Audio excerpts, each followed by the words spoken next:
মামা রে মামা, আজ বাংলাদেশের যে অবস্থা, খবরে নিয়ে ভাত পাচ্ছে না, বাংলাদেশের কি হইবি না তোমার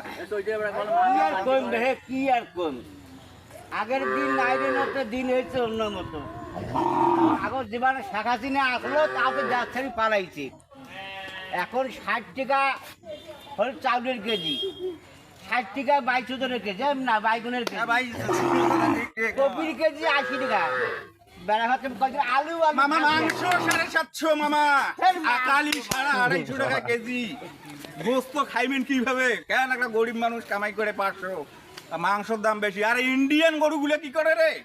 হাসিনা যে আজ ইন্ডিয়া গেছে, ইন্ডিয়া কি কম দামে গরু পাওয়া যায় না? মোদি পালাইছে, মোদি পালাইছে। আরে মোদি আর মাকসুদি, বাংলাদেশ নাই আর, বাংলাদেশ গেছে বাংলাদেশ হয়। তাই আমি বলতে চাইছি কি, আজ বাংলাদেশে যে মালপাতি গুলোর খবর কেউ রাখতেছে না। এখন সবাই দেখেন ডক্টর